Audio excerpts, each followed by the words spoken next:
Welcome to the Crafty Mini, and in this one, because the channel has now turned 2 years old, I thought I'd go back and look at my first ever proper video on the channel, and that was dubbed the Texture Goblin.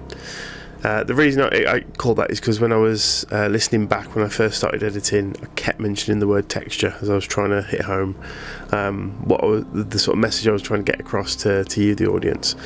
Now, a couple of things. So the autofocus, because I was again very new to this, so that shows up every so often and it gives like this little zoom effect occasionally as I'm moving around with the bust and the paints and things. But looking at the paint job itself, at the end, it's not too bad actually. There's definitely some stuff I'd change and some things that I'm not massively happy with.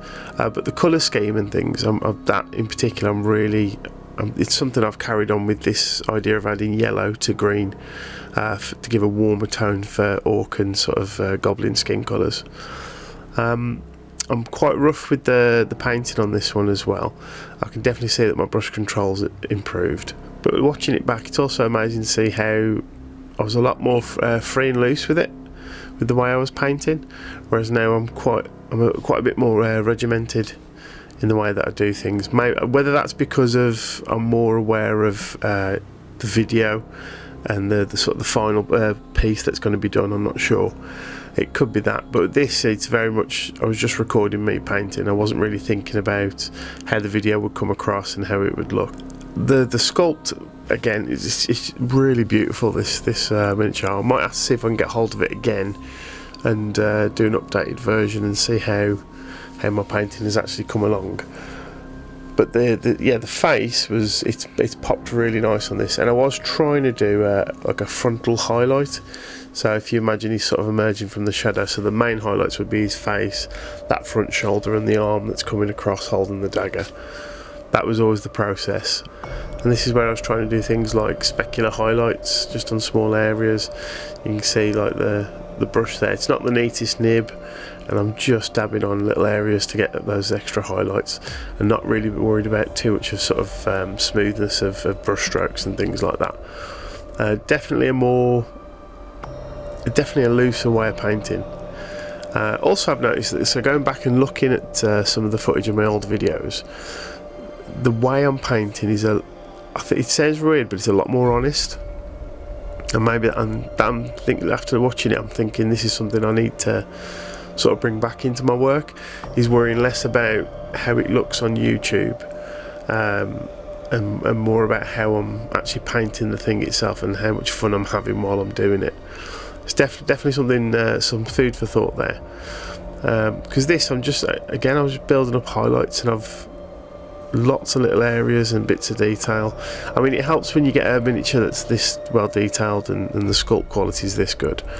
But also, it's just the making sure I'm having more fun with it is the big thing I'm taking away as I'm watching the footage back.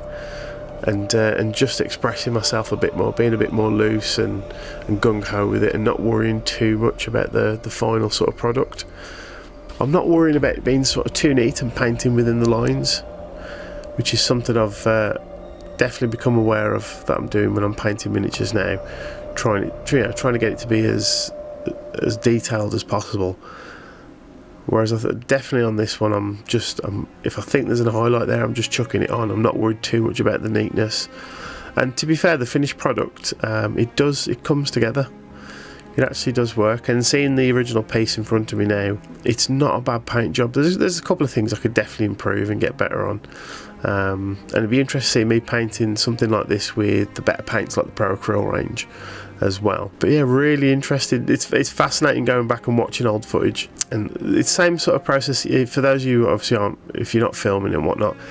Keep some of your old models. I know there's this temptation to, when you get to a point you get fed up or you're out of love of a game or whatnot, that you sell the miniatures on, get some new stuff, a new project that you're into. But honestly, try and keep a few of the old minis, because you can look back at your painting and see how far it's come ahead, and what's changed and how it looks. And I think that it's a good way of measuring how well you're actually doing, because I think sometimes we'll look at things and be like, oh no, that's, you know, this doesn't look very good and whatnot. But yeah, definitely keep hold of stuff and have a look at it. It'd be interesting to see how far you've come in your painting hobby. Because as a slight aside, this is something recently I played the Aliens Colonial Marines board game with some friends, and I'd painted those minis. Well, this was when the game first came out, so they're a couple of years old now. And looking at the minis, I mean, it was lovely. The people playing was just like, oh, you know, the paint jobs are really nice on these. I was looking at them, I was like, they're terrible. I want to strip them and repaint them. But I think it's actually quite nice having that, because you can see how far you've, like I say, how far you've come, and how you've changed your sort of paint style.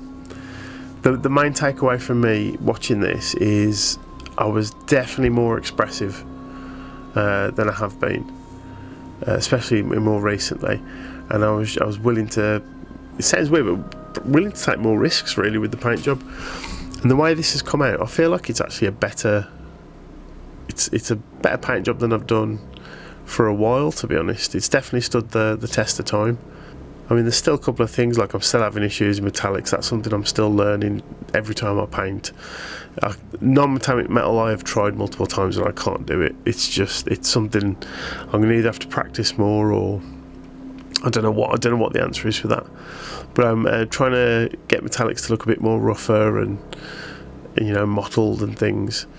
Yeah, the skin tone on this I'm extremely happy with. I think it's really come out nice. It's a nice mixture. You got a nice bit of warmth there, and the yellow really works as a highlight on the green. Could definitely spend more time on the leather areas, especially. The hood's not too bad. Maybe a few more highlights on there. But overall, not a bad paint job if I do say so. Also interesting to see, this is a time where I wasn't using washes as much as I have done in more recent sort of paint jobs, and so I was having to blend paint more. Although I was being a lot more rough with it and not making smooth transitions, I was having to blend paint more and making those work. Again, it's one of these, always trying to learn and improve. Maybe relying on washes too much more recently isn't another thing I can perhaps take from this. But this is definitely a lot looser watching it back, and a lot more expressive, and I'm taking my time hitting areas rather than trying to do it as the full models. The best paint job is just hitting those key areas to make it pop a little bit more. And like the leather work on the bracers, could have spent a bit more time doing some extra highlights on them, but you know, overall not too bad. The main part is the face and that hood. That's where the eye wants to be drawn to, and that in particular I'm very happy with. Now obviously things like my camera work's definitely a lot better, my editing's better. Things like I've sped the footage up too much on this, and I'm not spending as much time on each area and explaining things. So obviously those things have improved, but this for me was looking more at the painting of the actual bust itself. I think I need to go back to this more sort of fluid, very loose sort of paint style that I used to do, where it's a lot more expressive and just chucking stuff in where I think it needs to go, rather than worrying about the almost like a paint by numbers style that I seem to be doing at the moment with a lot of my paint jobs. This was a lot more just get the paint on, get it to look good, and enjoy what I was doing more. But I don't know, is this something for you guys out there who do the hobby as well?